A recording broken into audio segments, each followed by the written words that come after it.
More perfect union is a really important phrase for our time.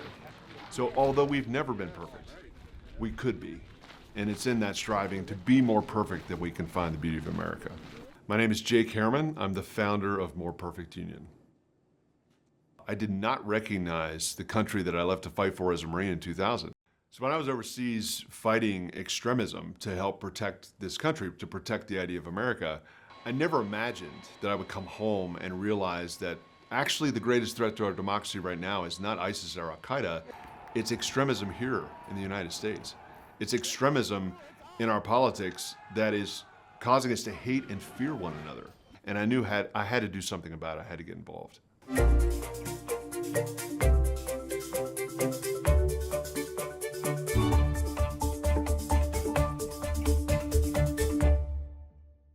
For me, there were some very practical reasons why I joined the military. More Perfect Union is a veteran-led organization. Because of that, folks trust veterans on both the left and right. We have the unique ability to go into these communities and bring people together in a way that sometimes others can't. Today with our event, we gathered a bunch of donations here in Glen Rose. We also donated a pig to be smoked. We had all the donations available to those in our town that are in need.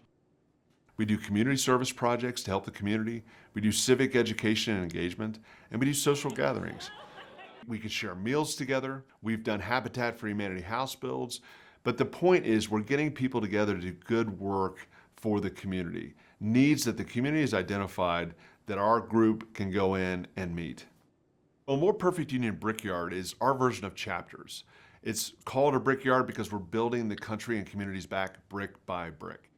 My name is Mary Tobin, and I'm the proud Director of Programs for More Perfect Union.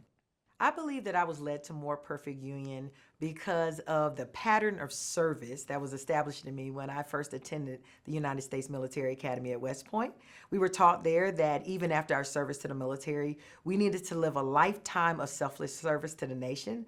But they are always in the district. Military veterans are taught to connect to people that they have nothing in common with, to form bonds, to even work together to make positive impact. And so we bring that experience, we bring that drive to serve to local communities. So that is a key indicator that we train our leaders to view their communities as strong, as already having assets. And how do we go in and support and scale that impact of that work?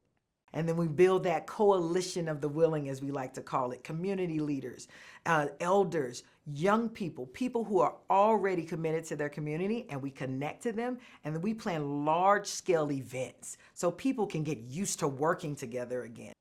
Our Brickyard leaders are excited, they're zealous, but when they get into these leadership roles, sometimes they forget that the grandmother down the street did not serve in the 82nd Airborne, and you probably have to use a little bit more compassion, a little bit more kindness in order to work with her. We need to get back to face-to-face, human-to-human connection. My name is Paul Tiede. I live in Missoula, Montana. I'm a former Marine officer, and I am currently studying for a graduate degree in clinical psychology. The veterans compose such a small fraction of the society that it's 2 or 3% at most, but we do have leadership skills, we have drive skills that I think are great complements to society if we use those well, because we want to get things done. When people are talking, the problems have a tendency to solve themselves, but when they're not talking and not communicating, and the entrenchments happen, the battle lines go up, that's when the problems start. I am Dee Clancy. I am from Charleston, South Carolina, and I am a teacher. I'm a Navy veteran. I spent 10 years as a Navy cryptologist, and when I got out, I felt like I was missing something. Probably that spirit of service or a sense of purpose. The really cool thing about MPU is this cohort of fellows is filled with veterans and civilians, especially this younger generation. I'm so impressed by their spirit of service and their civic responsibility. I'm Lawrence Tweeter. I'm a 2019 West Pointer. I'm currently an infantry officer in the U.S. Army. I'm a captain, and I'm currently in the process of transitioning out of the Army. I see my time now with More Perfect Union as my chance to be a part of something greater post-Army, and help us achieve that desired end state, which is a more perfect union where Americans, we see each other with value. I was born outside of the U.S. I'm a naturalized citizen. My parents immigrated to the U.S. from a small West African country called Liberia. At the time, they were fleeing instability that was spurred due to a civil war. I'm definitely concerned at some of the developing trends in our country. When I hear the phrase more perfect union, what comes to mind is the promise. Just like combat, there are times when you got to ask people to do hard things because they're the right people to do it. We're very humbled at More Perfect Union to have some of the best leaders from across the country come and train and equip our Brickyard leaders at our fellowship training program once a year.